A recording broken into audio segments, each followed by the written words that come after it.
এই মুহূর্তে চলে যাব তৃণমূলের প্রার্থী তালিকা নিয়ে চূড়ান্ত প্রস্তুতি এখন চলছে। তৃণমূলের প্রার্থী তালিকায় থাকতে চলেছে একাধিক চমক, এরকমটাই জানা যাচ্ছে। প্রার্থী তালিকায় একাধিক তারকা ও নতুন মুখ।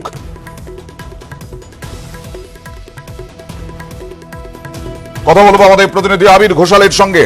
আবির, মোটামুটি ভাবে কি জানা যাচ্ছে, কবে নাগাদ প্রার্থী তালিকা প্রকাশ হতে পারে এবং এখন কি চূড়ান্ত হয়ে গেছে?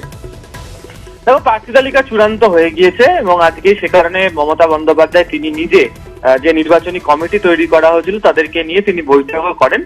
তিনি নিজে অল্প সময় উপস্থিত থাকলেও বাকি সদস্যরা বৈঠক করেছেন এবং তৃণমূল নেতাদের যেটা বক্তব্য যে খুব শীঘ্রই 3রা মার্চের পরই এই প্রার্থী তালিকা ঘোষণা করে দেওয়া হবে। অন্যান্য বার যেমন আমরা জানি যে ভোটের দিন ঘোষণার সাথে সাথেই ঘোষণা করে দেওয়া হয়, এবছর সেই নীতি থেকে বেরিয়ে কংগ্রেস, যদিও তৃণমূলের শীর্ষ নেতাদের বক্তব্য এবার তারা অন্য পথেই হাঁটছেন এবং সেই কারণেই একটু পরে ঘোষণা করা হচ্ছে। যে সম্ভাব্য প্রার্থী তালিকার বিষয় জানতে পারা যাচ্ছে সেখানে উল্লেখযোগ্য যে সেটা হচ্ছে যে 40 বছরের নিচে বয়সের প্রার্থীর সংখ্যা বেশি থাকবে, অর্থাৎ যুবদেরকে সর্বাধিক গুরুত্ব দেওয়া হচ্ছে। মহিলা প্রার্থীর সংখ্যা বেশি করা হবে। বেশ কয়েকজন হেভিওয়েট নেতা মন্ত্রীদের আসন বদলের সম্ভাবনা রয়েছে, অনেকে টিকিট নাও পেতে পারেন।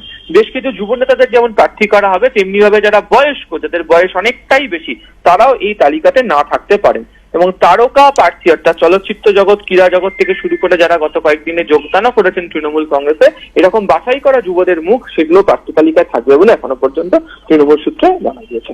আবির, তুমি আমার সঙ্গে থাকো। সৌগত রায় তৃণমূল সাংসদ, তিনি কি বললেন দেখুন।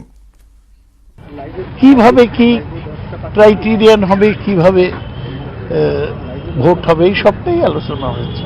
আমরা সবকিছু দেখেই প্রার্থী চূড়ান্ত করবে এবং চূড়ান্ত করার দায়িত্ব তো মমতা ব্যানার্জিকে দেওয়া হয়েছে। মহিলাদের তো আমরা সবসময়। আবির ঘোষাল আমাদের সঙ্গে আছেন। আমরা আবির ঘোষালের মুখ থেকে শুনলাম 40% 40 বছরের কম বয়সী নেতাদেরকে বা প্রার্থী করা হবে। 80-র ওপরে যারা, তাদের টিকিট দেওয়া হবে না। এক্সক্লুসিভ খবর এই মুহূর্তে, 80-র ওপরে যারা তৃণমূলের, তাদের টিকিটে না। আবির, কি খবর রয়েছে, কারা তারা?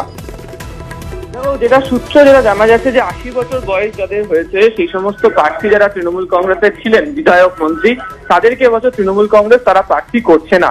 এই তালিকাতে নাম রয়েছে হচ্ছে যদু লাহিড়ী, নাম রয়েছে হচ্ছে ব্রজমোহন মজুমদার, রবীন্দ্রনাথ ভট্টাচার্য, রবিরঞ্জন চট্টোপাধ্যায়, এই সমস্ত নামগুলো রয়েছে। তার কারণ হচ্ছে এদের বয়স অনেকেই 80-র ওপরে হয়ে গিয়েছে এবং যেহেতু তৃণমূল কংগ্রেস এবছর যুবদেরকে বেশি প্রার্থী করতে চলেছে, যুবদের ওপর বেশি জোর দিচ্ছে, তারা মনে করছে যে জনপ্রতিনিধি হলে অল্প বয়সী যারা রয়েছেন তারা কাজের ক্ষেত্রে বেশি জোর দিতে পারবেন এবং সেই কারণেই এই 80 বছর যাদের বয়স হয়ে গেছে সেই সমস্ত ব্যক্তিদেরকে এবার টিকিট নাও দিতে পারে হচ্ছে তৃণমূল কংগ্রেস। আবির, আরো একটা বিষয় রয়েছে, যে জায়গায় গত লোকসভা নির্বাচনে ধাক্কা খেয়েছে তৃণমূল কংগ্রেস, সেখানে প্রার্থী দাঁড় করানোর বিষয়ে কি অনেক বেশি রিসার্চ করা হচ্ছে?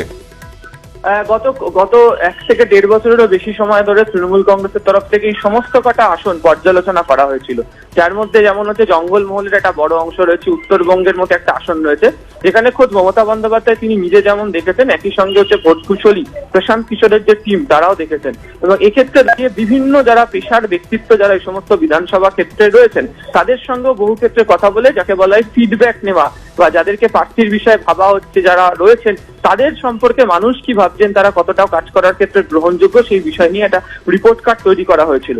বহু জায়গাতে লক্ষ্য করতে পারা গেছে যারা কাউন্সিলর যারা রয়েছেন, যারা থাকেন, সেই সমস্ত কাউন্সিলরদের সঙ্গেও কথা বলা হয়েছে এবং তাদের কাছ থেকে একটা রিপোর্ট কার্ড নেওয়া হয়েছে। ফলে তাদেরকে নিয়ে সম্মিলিত ভাবে যে রিপোর্ট এসছে তার ভিত্তিতেই প্রার্থী চূড়ান্ত করা হচ্ছে এবং এই প্রার্থী চূড়ান্ত করার ক্ষেত্রে অবশ্যই লক্ষ্য করা হচ্ছে তিনি যেন স্বচ্ছ ভাবমূর্তি হন এবং তার বিরুদ্ধে যেন কোনো দুর্নীতির অভিযোগ না থাকে এবং সেই কারণেই কম বয়সী প্রার্থী বাছাই করা এবং এই দুটো বিষয়কে জোর দিয়েই তৃণমূল কংগ্রেস এবারে বিধানসভা নির্বাচনে তাদের প্রার্থী নির্দিষ্ট করবে। ধন্যবাদ আবির। সুব্রত মুখোপাধ্যায় কিছুক্ষণ আগে সাংবাদিক বৈঠক করেছেন, সেখানে তিনিও জানিয়েছেন 80 বছরের ওপরে প্রার্থী করা হবে না।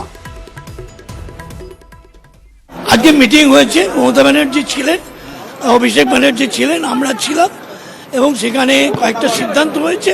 80 বছর যাদের বয়স হয়ে যাবে তাদের মমতা ব্যানার্জি বিবেচনা করবেন দেওয়া হবে কি হবে না।